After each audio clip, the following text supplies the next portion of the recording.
The faint glow of neon signs flickered against the darkening sky as Michael parked his weathered pickup truck in front of Carson's Tap Room, a modest bar tucked just off Route 56 in Virginia. The bar wasn't much to look at, a squat, unassuming building with peeling paint and a crooked sign that had been there for decades.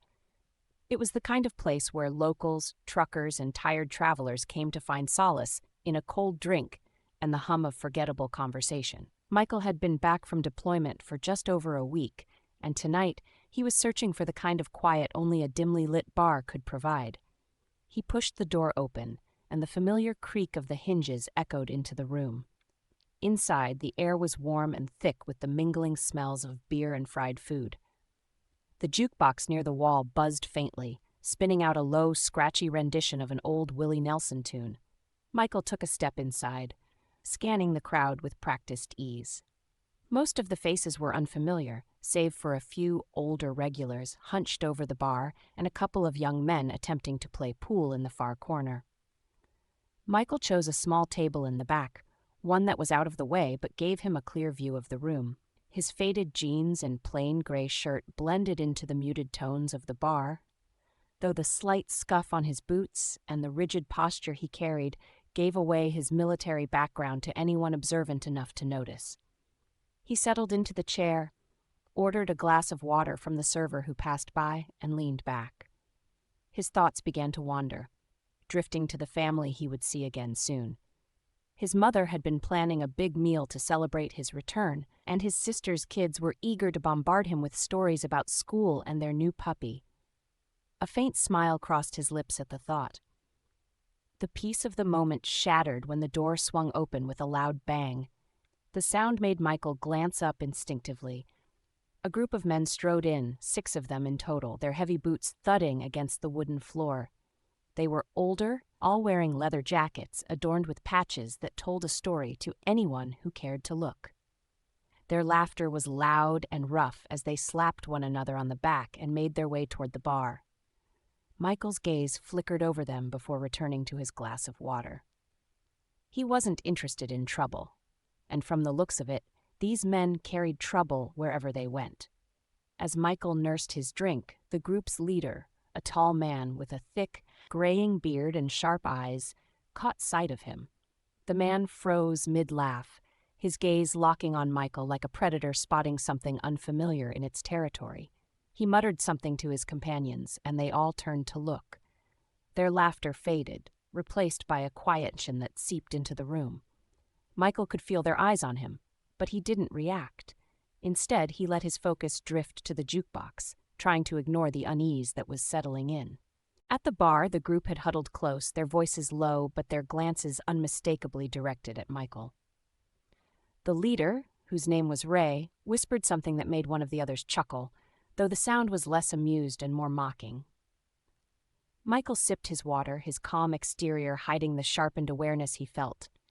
Years of service had taught him to read a room, and this one was shifting. The air felt heavier, charged with something unpleasant. The sound of boots on the floor grew louder, more deliberate. Michael didn't need to look up to know they were coming his way. When Ray and his crew stopped a few feet from his table, the bar seemed to hold its collective breath. Conversations hushed, and even the clatter of pool balls in the corner paused. Ray took a step forward, his broad shoulders blocking out part of the dim light. His smirk was cold, his voice rough when he spoke. "Hey there," Ray said, tilting his head slightly. "Nice boots. You a cowboy or something?" Michael glanced up, his expression unreadable. "Just a guy having a drink," he said simply. Ray chuckled, though there was no humor in the sound. "Yeah. Well, I couldn't help but notice something about you. That way you're sitting, the look in your eye. You're military, aren't you?" Michael didn't respond right away. He didn't owe this man anything, least of all an explanation. "Something like that," he said finally.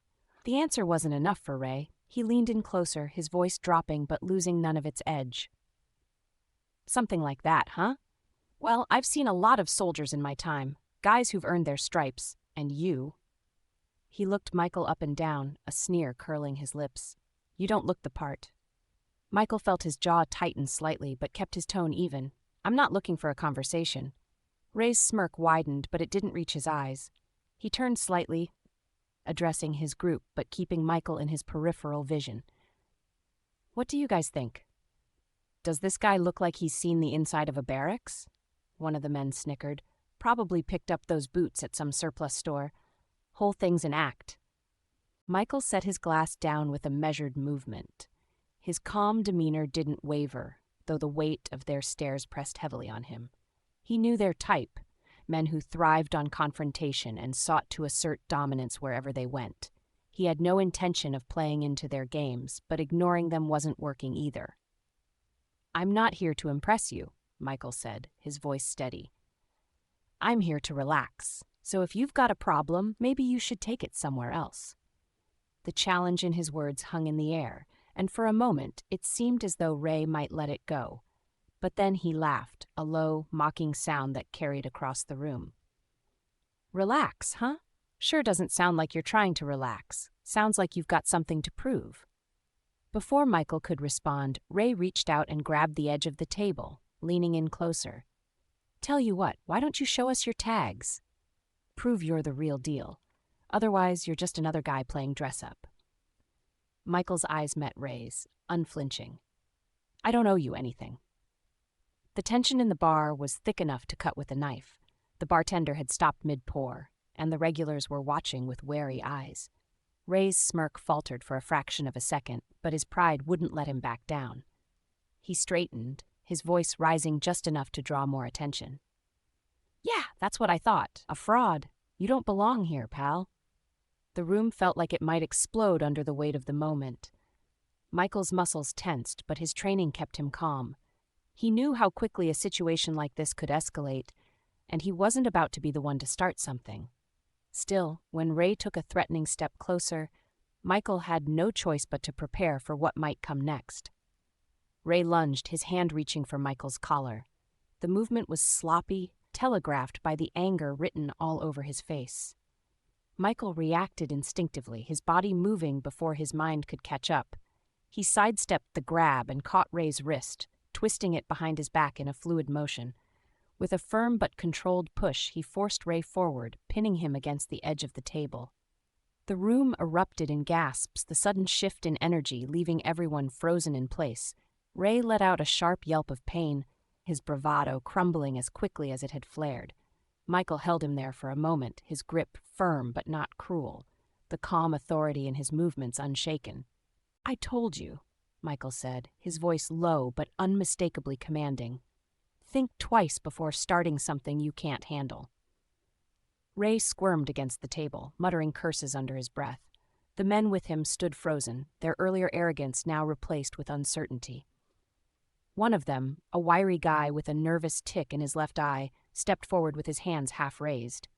"Come on, man," he said, his voice breaking the heavy silence. "Just let him go. He's had enough." Michael glanced at the wiry man, his eyes cool but unyielding. He loosened his grip slightly and stepped back, letting Ray stumble forward. Ray turned to glare at him, his face red with humiliation and anger, but the fight was gone from his stance. For a moment, it seemed he might lunge again, but something in Michael's steady gaze made him hesitate. "You'll regret this," Ray muttered, his voice laced with venom. He clutched his wrist as if nursing a wound, though Michael had done no real harm. Michael didn't respond. He simply stood his ground, his calm presence a silent statement that needed no elaboration. Around the room, the other patrons began to stir, the spell of tension breaking as conversations resumed in hushed tones. The bartender, a middle-aged woman with sharp eyes and a no-nonsense demeanor, stepped out from behind the counter. "Enough," she said, her voice carrying more weight than her petite frame suggested. "If you can't behave, you and your boys can take your drinks elsewhere." Ray's jaw tightened, but he didn't argue. With a sharp motion, he gestured to his crew, and they began to shuffle toward the door. The wiry man glanced back at Michael, his expression almost apologetic, before following the others out. Ray was the last to leave, pausing at the threshold to throw one final glare in Michael's direction. "This isn't over," he growled before stepping into the night. The door swung shut behind them, and the room seemed to exhale collectively. The bartender approached Michael's table, her sharp eyes studying him with a mixture of curiosity and respect. "You all right?" she asked. Michael nodded, his posture relaxing slightly. "I'm fine. Thanks for stepping in," she smirked. "Didn't look like you needed my help, but I wasn't about to let them wreck the place. Ray and his boys think they own this stretch of road, but they're mostly bark." Michael raised an eyebrow. "Mostly?" The bartender shrugged. "They've caused their fair share of trouble over the years, got a reputation for pushing people around when they think no one will push back. Guess they met their match tonight." Michael gave a small nod but said nothing more.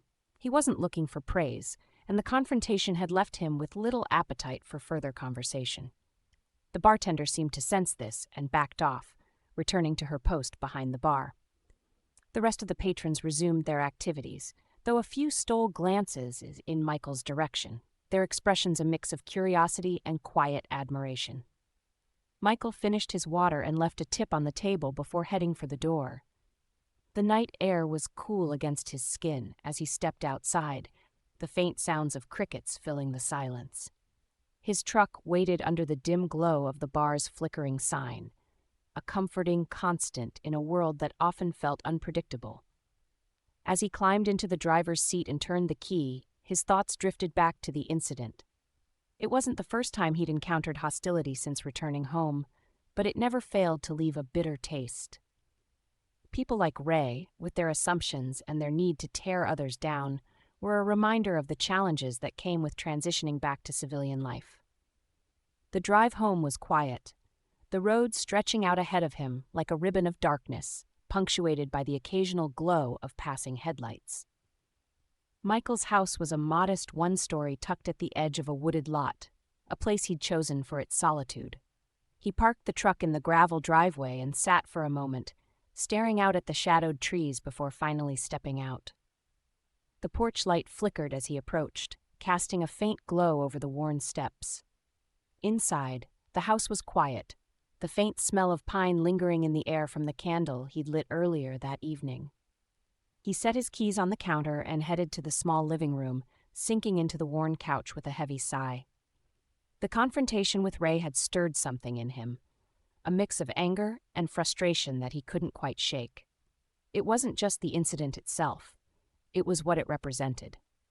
The assumptions, the challenges to his identity, the constant need to prove himself. After years of service, he'd thought he'd left that kind of scrutiny behind, but it seemed to follow him like a shadow.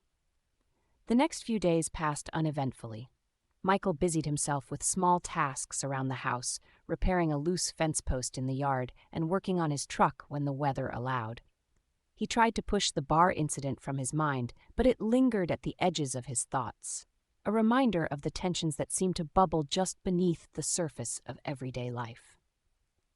Late one afternoon, as Michael was tightening a bolt under the hood of his truck, the sound of approaching tires on gravel pulled him from his thoughts.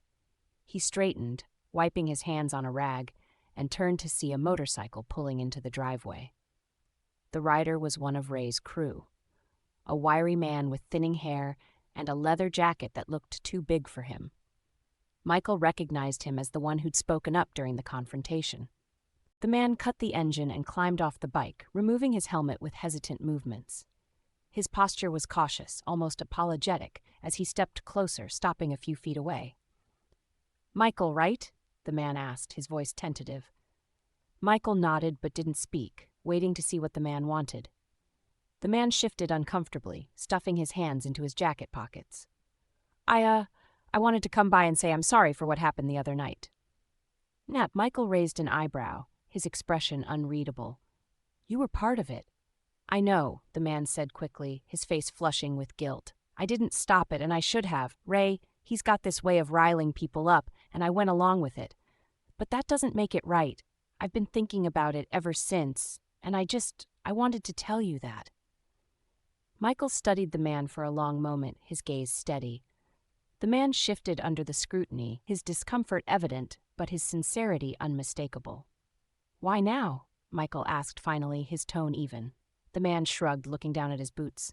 "Because it's the right thing to do, and because, well, the way you handled yourself, it made me realize how wrong we were. You didn't deserve that." Michael's posture softened slightly, though his expression remained guarded. He had heard apologies before, some genuine, some hollow, This one felt different, not because of the words, but because of the effort it had taken for the man to show up at all. "I appreciate you coming here," Michael said finally. "It doesn't erase what happened, but it's a start." The man nodded, relief washing over his face. "Thanks, man. I mean it." As the man climbed back onto his bike and rode away, Michael watched him go, a strange mix of emotions swirling within him. The incident at the bar had been an ugly reminder of the prejudices he still faced, but this small gesture of accountability was a glimmer of hope. It wasn't much, but it was something. As the evening settled over the wooded lot, Michael returned to his work on the truck, his thoughts quieter now. The battles he faced weren't always fought overseas. Sometimes they were fought here in quiet moments and unexpected encounters. And as far as Michael was concerned, those battles mattered just as much.